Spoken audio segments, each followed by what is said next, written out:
Proclamação do Evangelho de Jesus Cristo segundo Marcos. Glória a vós, Senhor.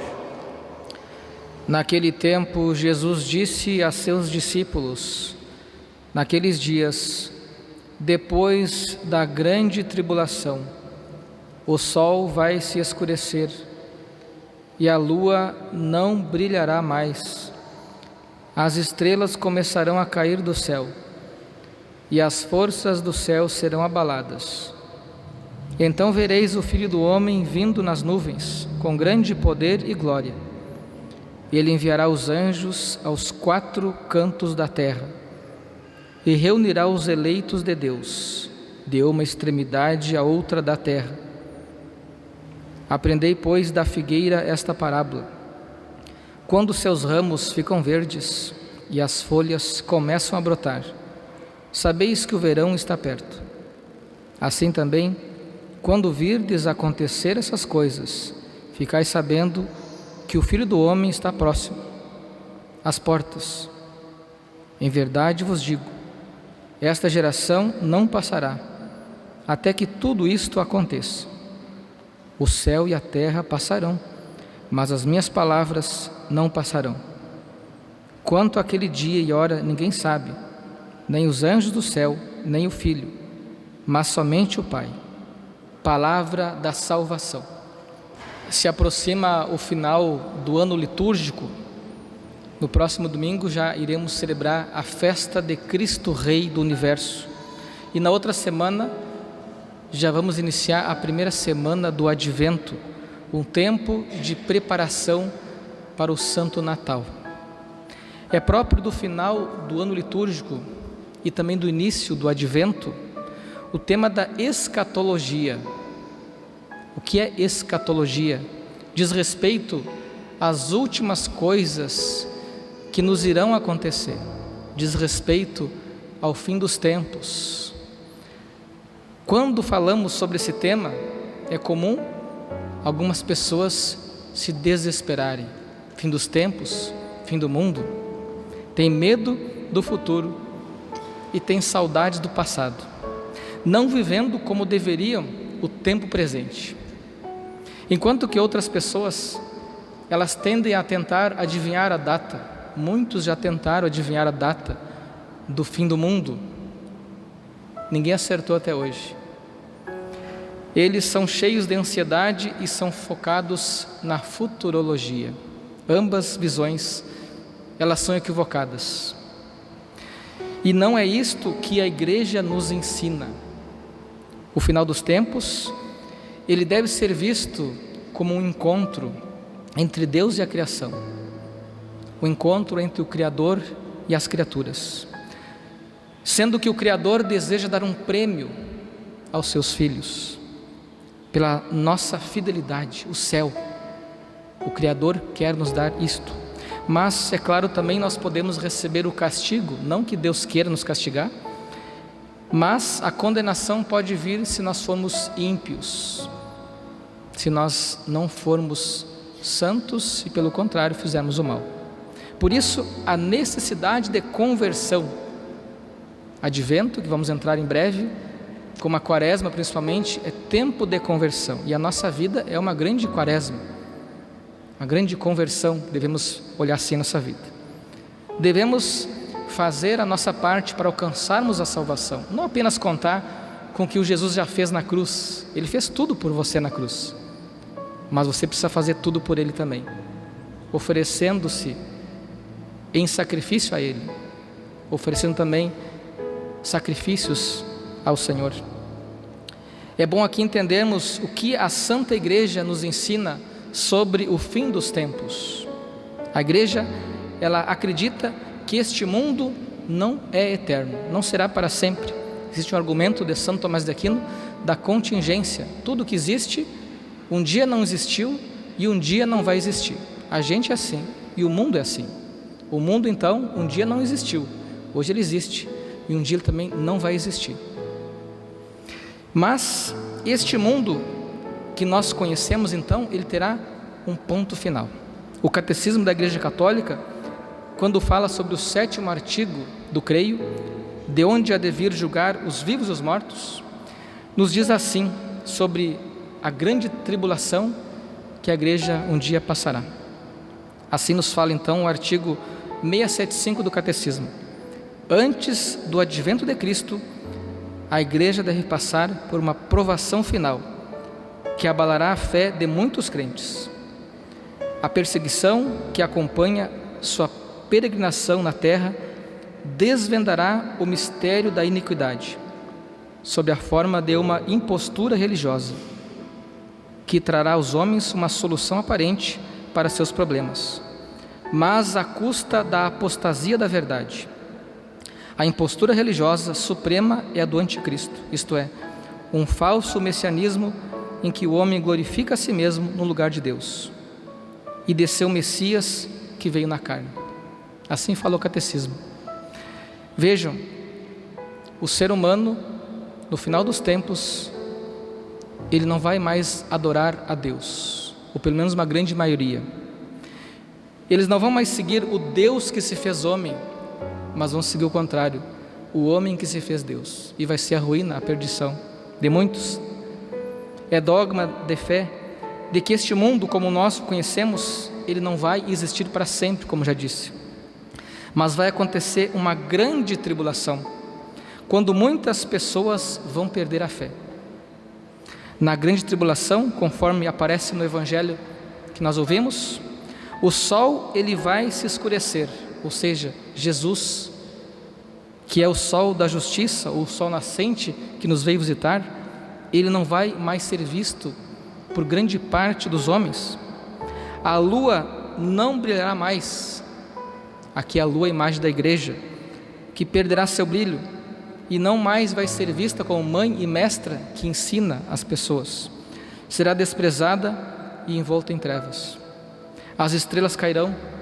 O que são as estrelas? As pessoas que têm fé terão a sua fé abaladas.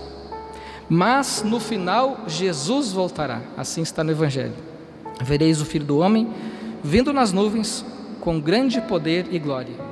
Evangelho de São Marcos. Este é o contexto, meus irmãos, sendo o que está também no livro de Daniel, a primeira leitura desta missa. Pode ser interpretado de três formas: o tempo de angústia, como nunca houve, seguindo do anúncio de uma grande esperança, em que aqueles que dormem no pó da terra, os mortos, despertarão para a vida eterna, os santos, ou para o opróbrio eterno, os ímpios, quando os sábios brilharão como o firmamento. Diz respeito à perseguição imposta por Antíoco Epifânio, rei da Síria, no 2º século a.C., na revolta aos Macabeus, seguindo da libertação de tão grande perseguição. Mas também diz respeito a esta passagem à primeira vinda de Jesus Cristo, que vem para salvar o homem, que morre na cruz, para nos dar salvação, e vem arrancar o homem das trevas do pecado. Mas também diz respeito à segunda e definitiva vinda de Jesus Cristo, no final dos tempos, quando Ele julgará os vivos e os mortos. Estamos, portanto, meus irmãos, entre a primeira e a segunda vinda de Cristo. E este é o tempo da igreja. É o tempo em que nós vivemos. Tempo de grandes e terríveis tribulações. Olhando para esta verdade da igreja sobre o fim dos tempos, não deveríamos pensar que está muito longe, ou que não será para a nossa geração, mas devemos entender que virá logo. É agora o tempo favorável, é agora o dia da salvação. Assim devemos ver o final dos tempos. Jesus, Ele não revelou o dia e nem a hora em que isso aconteceria, para nos ensinar que nós devemos estar preparados como se fosse hoje, e é hoje. Estais preparado? No texto de São Marcos também nos fala da comparação da figueira, para sabermos ler os sinais dos tempos.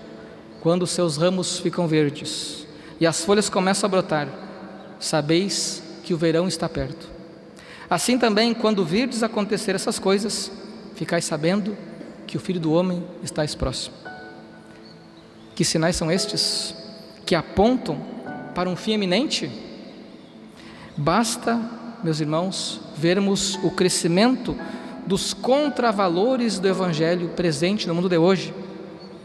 Vamos olhar para alguns mandamentos da lei de Deus e observar também os novos mandamentos do mundo de hoje, mundo pagão, mundo sem Deus, mundo que quer tirar a religião, e esse movimento se espalha por aí. O primeiro e maior mandamento nos fala que temos que amar a Deus sobre todas as coisas, colocar Deus em primeiro lugar, desprezando os ídolos. Mas cresce a moda de seguir crenças supersticiosas e pagãs, e até mesmo, pasme, satanistas, cresce movimentos assim. E o novo pseudo-mandamento imposto diz que nós somos um Estado laico e ninguém pode intervir na crença de ninguém, quando na verdade o que se combate mesmo é o cristianismo. Vocês já observaram que é muito mais fácil seguir uma seita, uma filosofia, uma outra coisa que não seja a Santa Igreja Católica? Eu não vou daqui dar o nome aos bois, mas pense, é muito mais fácil. Ser um bom católico não é fácil, mas esse é o caminho, meus queridos. O quarto mandamento, honrar pai e mãe, ele implica a obrigação dos pais de educar seus filhos, mas o novo e falso mandamento impõe ao Estado o poder de educar, colocando ali suas ideologias e tirando a autoridade dos pais. O quinto mandamento diz para não matar, mas a nova ética ideológica, cada vez mais espalhada por aí, faz as pessoas cometerem escândalos por verem sofrer um animalzinho, a ponto até do padre às vezes escutar na confissão de uma criança que ela cometeu um pecado matando uma formiga. Foi uma criança, mas tem muitos adultos que hoje podem sentir um peso na consciência por algo muito parecido. Pelo contrário, ou melhor, a partir disso, muitas pessoas hoje, elas seguem linhas de ser veganas ou ser vegetarianas, mas não vem problema nenhum com a morte de crianças no ventre das suas mães, ou quem sabe com o abandono dos idosos, ou com a eutanásia. O sexto mandamento nos diz para não pecar contra a castidade, mas o novo mandamento é a liberdade. Faça com o seu corpo o que você quiser, seja feliz, ninguém tem nada a ver com isso. O sétimo mandamento nos proíbe de furtar, mas o novo e falso mandamento, nós podemos dizer que ele nos incentiva a gente ser gananciosos, termos inveja, buscando riquezas e seguranças para si, vendo a família e os filhos como empecilhos de felicidade. Temos que ser rico, filho atrapalha, mas apenas esbanjando as riquezas na busca louca de prazeres. Acredito que isso aqui já basta. Observe, meus queridos, que os novos e falsos mandamentos do mundo nos dão liberdade no começo, mas depois nos escravizam, enquanto que a lei de Deus nos dá limites, mas depois nos libertam verdadeiramente. Façamos então a melhor escolha. Você tem livre-arbítrio para escolher. A carta aos Hebreus nos fala que o sacerdote oferece todos os dias os mesmos sacrifícios, incapazes de apagar pecados. Está falando aqui do sacrifício antigo da lei, quando derramavam sangue de cordeiros, de bodes, de touros. Mas Cristo, ele ofereceu-se como único e eterno sacrifício definitivo para a remissão dos pecados. Por isso, o sacrifício de Cristo na cruz serviu como causa única da minha e da tua salvação. Observe que a vida, ela é marcada por sacrifícios, mas existem sacrifícios que nos escravizam, enquanto que outros sacrifícios nos libertam. Vamos observar. Nos escravizam sacrifícios como fazer dieta, malhar, cuidando do corpo, para a gente depois poder pecar. Mas nos libertam fazer jejum e penitência para vencer nossas paixões e desejos desregrados, para sermos mais santos. Nos escravizam, fazer incisões, tatuagens, piercings, por exemplo, e mutilações no corpo para seguir a moda. Nos libertam, fazer a incisão sacramental na nossa alma, dos sacramentos do batismo e do crisma, por exemplo, vivendo verdadeiramente a nossa fé. Nos escravizam não dormir à noite para ir na balada, na festa, encher a cara, se prostituir, usar droga. Nos libertam acordar de madrugada para rezar o Santo Rosário, para oferecer a nossa oração, para meditar a palavra de Deus. Nos escravizam trabalhar para ganhar dinheiro, para depois poder curtir a vida, buscando riquezas e honras nesse mundo. Mas nos libertam trabalhar para sustentar a família, unida em matrimônio, gerando filhos e os educando conforme os valores do Evangelho. Meus queridos, a decisão é tua, faça a escolha.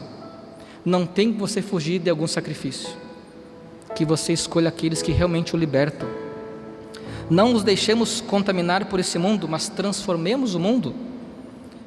Vivemos de modo a um dia nos encontrar com o Senhor da história e merecemos entrarmos no seu reino eterno. Foi para isso que Ele te criou, para você voltar um dia para o seu reino, para o céu.